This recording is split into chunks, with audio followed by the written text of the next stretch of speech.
Welcome back, everybody, for another deep dive. This time, we're going to be talking about something, Yeah. well, I think it's incredibly fascinating Mhm. how shared symbols and languages emerge. Right. Which I guess is kind of like asking, how do we as humans, go from just being a bunch of individuals making Mhm. random noises to like a society that can actually communicate and understand each other? Yeah. And then even more than that, what does all of this tell us about like the way our brains actually work?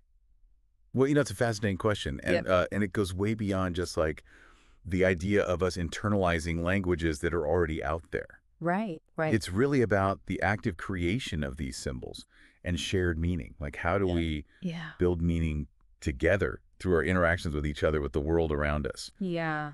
And researchers have actually given this whole process a name. They call it a symbol emergence system. Okay, symbol emergence system. Yeah, That sounds really fancy. it does, doesn't it? Can you break that down for me? And for our listener, of course. Sure. A Yeah. little bit more. So imagine like a group of people Okay. and they're interacting with their environment, Hmm. right? Maybe they're trying to describe a new object that they've never seen before, or they're Mm. figuring out how to work together to build something. Yeah. Each person, as they're having these experiences, is building their own internal model Okay. of how the world works Right. based on their own individual experiences. So it's like if I keep seeing this furry creature with a bushy tail running around my backyard, my brain starts to like form a representation of that creature, Yeah. squirrel, and I start to have these predictions about its behavior, like likely to steal my snacks. Yeah, that's a great example. But here's where it gets really interesting. Okay. These internal models that we're building, they don't just stay locked inside our heads, right? Right. They actually influence how we communicate with others. Yeah. Maybe at first through like gestures or sounds, and eventually, obviously, through more complex language. Yeah. So think about like, how would you try to describe that squirrel to someone who had never seen one before? Oh, I'd probably use a lot of hand motions and sound effects to Yeah, be yeah. like, it's small and furry with this big bushy tail that goes swish, swish. Exactly. And I love that's what we squirrels. call like semiotic interaction. Okay. It's the way that our internal representations shape our communication. Mm-hmm. But, it's not just a one-way street. Right. How other people respond to our communication, that also shapes our own internal models. Right. So it creates this kind of continuous feedback loop. Gotcha. So if you tell someone, about this small free creature with a bushy tail, and they're like, Yeah. oh, you mean like a tiny cat with a super fluffy tail? Yeah. That might actually refine your own image of a squirrel in your mind. Yeah. So it's like this dance, right, Dance, yeah. between our individual brains and like this emerging communication system. Yeah. Each step influences the next. And slowly but surely, we kind of start to build this shared understanding of Right. what a squirrel is, even if our individual mental images are like slightly different. That's a great way to put it. And Yeah. this back and forth between the individual level, which researchers call micro, Okay. and the group level, the macro, that's really a fundamental dynamic in these symbol emergent systems. Right. And you can even see this like in the way language evolves over time. Uh-huh. As new words are coined and old meanings shift based on how people use them. Totally. This makes me think about like internet slang. Oh, yeah. And how quickly new words and phrases spread online. It's like Yeah. we're collectively shaping the meaning of these words in Right. real time. Absolutely. It's a perfect example of how language is constantly evolving through this dance between individual expression Yeah. and this collective understanding that we're building together. Right. But to really grasp how all of this works, Mm-hmm. I think we need to delve into this fascinating world of predictive coding. Ooh, yes. This is one of my favorite parts. Yeah. It's like our brains are constantly running these simulations trying to predict what will happen next. Like, is that car going to stop at the red light? Or do I need to, like, brace myself for impact? Yeah. Make a prediction, brain. That's such a good analogy because our brains are incredibly complex prediction machines. Mm-hmm. They're always striving to minimize surprises, right? Yeah. And make sense of the world around us. Right. And this idea is actually rooted in something that researchers call the free energy principle. Free energy. Is this like the stuff that powers those perpetual motion machines I always see online? Not quite, although I I'm admire the connection you're trying to make. Yeah.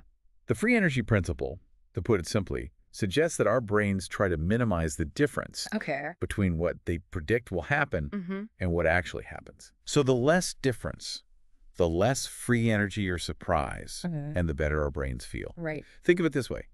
You're walking down a familiar street, Yeah. and suddenly a giant rubber ducky appears out of nowhere. Okay. That would generate a lot of free energy Uh-huh. because it totally violates your brain's predictions about what should be on that street. Okay, so that makes sense. Yeah. So my brain is like constantly creating this model of the world Right. based on my past experiences. And then when something unexpected happens, it has to like scramble to update that model. Right. And I'm guessing this predictive coding thing, it's not just about physical objects, right? No, absolutely not. It applies to our social interactions too, right? Totally. So think about how you navigate a conversation. Okay. You're constantly predicting what the other person might say next based on their tone of voice, their body language, Right. your past interactions with them. Yeah. And when someone says something that's totally unexpected, it can throw you off balance, right? Yeah. Because it violates your predictions. Uh-huh, uh-huh. And here's where it gets really interesting, because this whole predictive coding thing, it's not just about individual brains working in isolation. So you're saying that our brains are like predicting each other's behavior. Before the break, we were talking about, how our individual brains, Yeah. they use predictive coding to like make sense of the world around us. But now you're saying this happens on a group level too. Exactly. Like I'm still trying to wrap my head around that. It is a little mind-bending, Yeah. but it starts to make sense when you think about how we as humans really interact with each other. Okay. So imagine you and I are trying to describe like a really complex concept to each other. Right. We're not just passively transmitting information back and forth. Right. We're actively trying to predict what the other person already knows, what kinds of examples are going to resonate with them, Yeah. how they might respond to our ideas. So it's like we're both building this model of the concept in our minds. Okay. And we're like constantly refining it as we go based on each other's input. Exactly. And this shared model that we're building together, Yeah.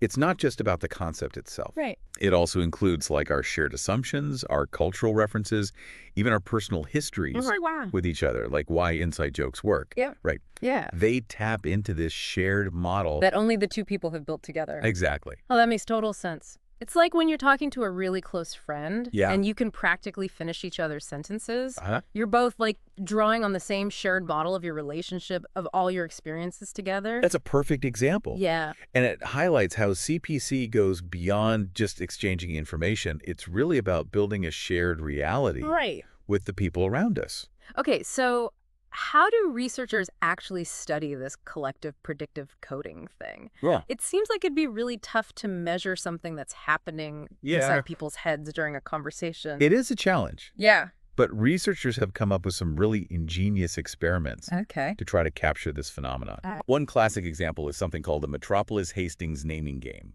The Metropolis Hastings naming game? That sounds like some kind of futuristic board game. It does have a kind of a sci-fi ring to it, but it's a surprisingly simple yet powerful way to study how shared symbols emerge. Okay. So basically, you have a group of agents. Okay.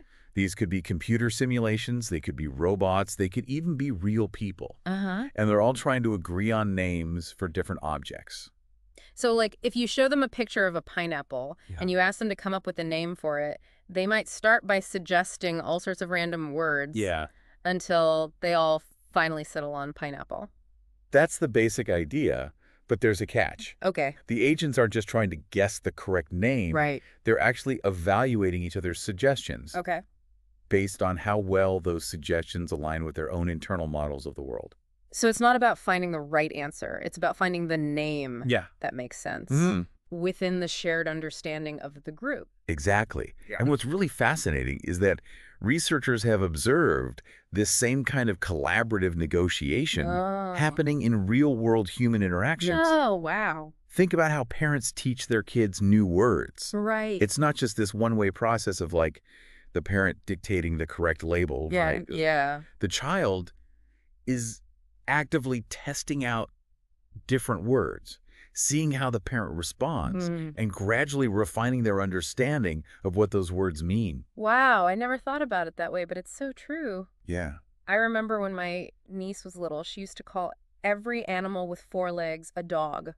It took a lot of back and forth and pointing and explaining for Yeah. her to finally learn to differentiate between dogs and cats and horses and all the other furry creatures out there. And that's collective predictive coding in action. You're Really? both working together Oh, wow. to build this shared model of the animal kingdom, That's so cool. one furry creature at a time. Yeah. But here's where it gets even more mind-blowing. Okay. This kind of collaborative negotiation of meaning. It's not limited to humans. Wait, are you telling me that robots can play the Metropolis Hastings naming game too? They can, and they do. And what's amazing is that even simple robots with very limited processing power Wow. can, through repeated interactions, converge on shared names for objects. So they're not just programmed with some preset vocabulary. They're Right. actually learning to communicate in a way that's similar to how humans do. In a very simplified way, yes. That's incredible. It is. And it highlights how this drive to build shared models and predict each other's behavior, it might be this fundamental principle that underlies communication in many different systems, not just in the human brain. This is seriously making me rethink how I view language. Yeah. It's not just this tool for transmitting information. It's this way for us to really connect with each other, Yeah. to build these shared realities, and to kind of collectively make sense of the world around us. Okay. That's a beautiful way to put it. And it raises an important question. Okay. If robots can learn to communicate and build these shared models, Yeah. what does that mean for the future of artificial intelligence? That is a big question. It is. And I think it's probably on a lot of our listeners' minds these days, especially with all the buzz around AI. Yeah. But before we jump into that rabbit hole, I think it's important to acknowledge that all this talk about shared models and collective understanding, it might make some people feel a little uncomfortable. Because after all, we are all individuals. Right. We all have our own unique experiences and perspectives. Absolutely. So how do we reconcile this idea of CPC with the fact that we're not all identical copies of each other? That's a crucial point, and it brings us to this fascinating interplay between language, culture, Okay. and our internal world models. Okay. Remember how we were talking about how our personal experiences shape our internal representations of the world? Yeah. Well, culture plays a huge role in shaping those experiences. So you're saying that our cultural background influences how we see the world, which then influences how we communicate and understand each other. Exactly. That makes a lot of sense. Like, different cultures have different ways of expressing emotions, different social norms, even different ways of interpreting the same events. Precisely.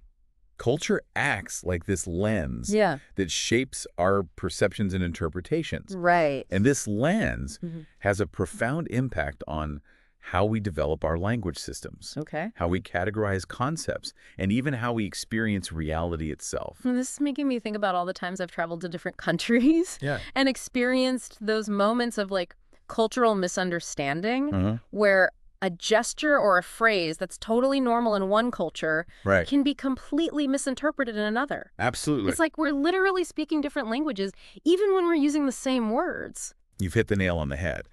Those cultural misunderstandings highlight how different groups can develop different collective world models Okay. based on their shared history, their values, their ways of life. So collective predictive coding isn't just about individual brains talking to each other. Yeah. It's about entire cultures with their own unique perspectives and traditions, trying to find common ground and build these shared understandings.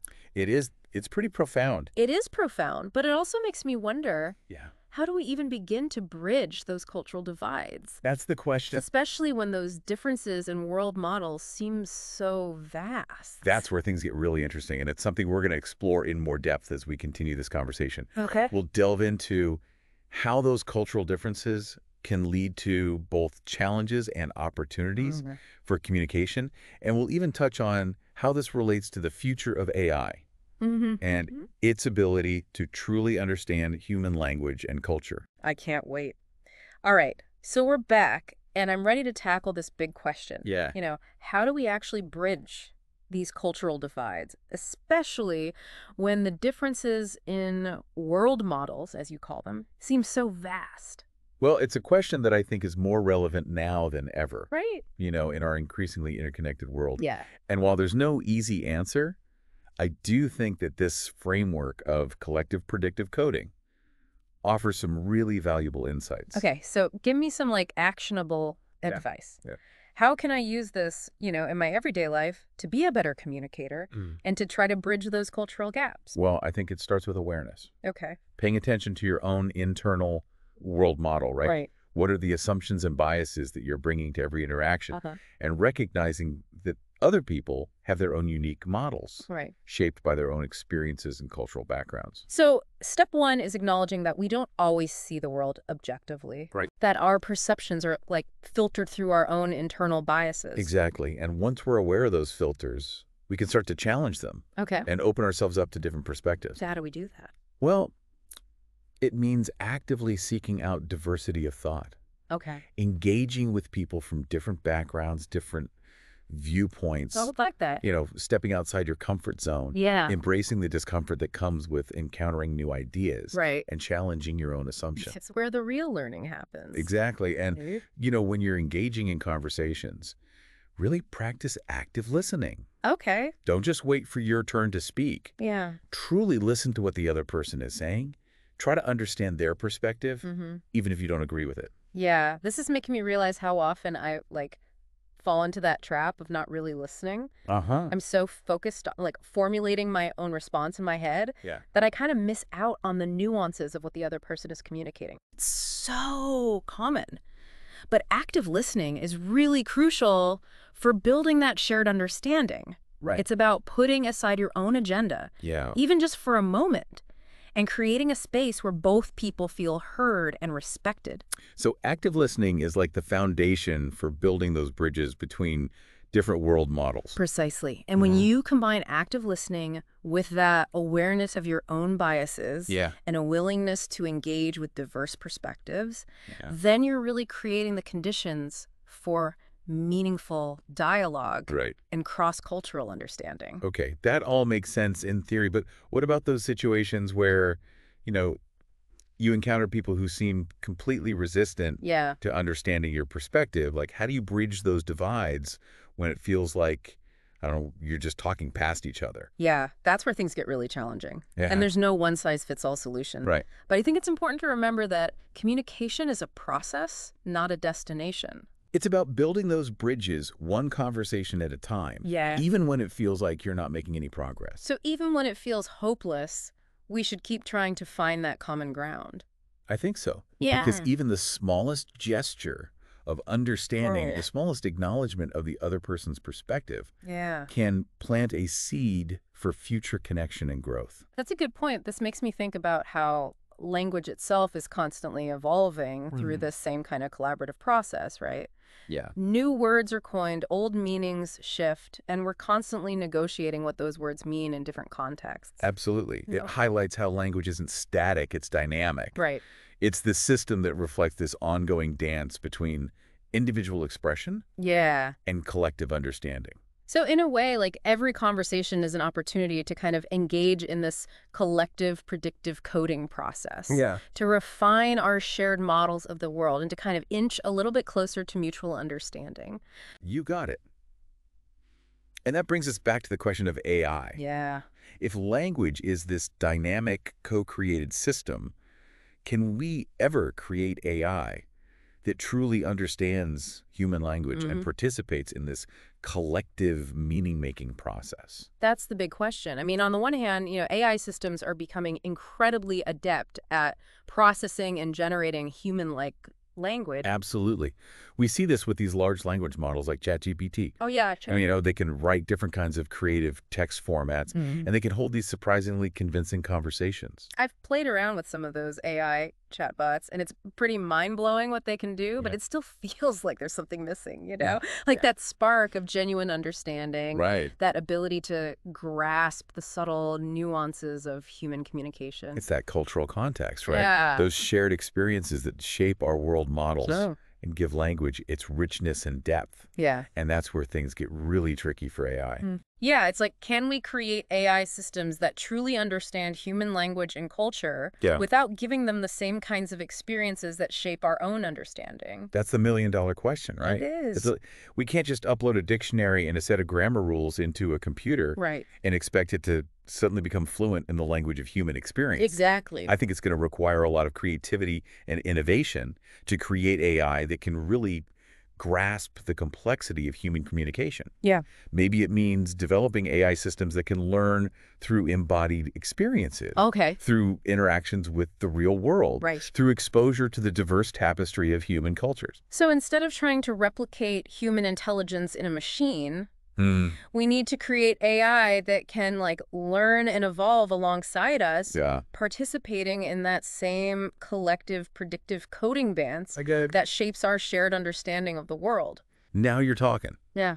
And who knows what kind of breakthroughs we might see as AI becomes more integrated into our lives and our Yeah. communication systems. It's exciting and a little bit daunting to think about the possibilities. Yeah. But for now, I think we've given our listeners plenty to ponder. We've covered a lot of ground today, from the inner workings of our brains to the complexities of culture and the future of AI. It's been an incredible journey. It has. I feel like I've gained a whole new appreciation for the power of language and the magic of shared understanding. Well, the pleasure's been all mine. Yeah. And remember, this is just the beginning of the exploration, right? Right. Keep asking those questions. Keep diving deep. Keep seeking understanding. And Yeah. keep engaging in those collaborative dances that shape our world. Until next time, keep diving deep.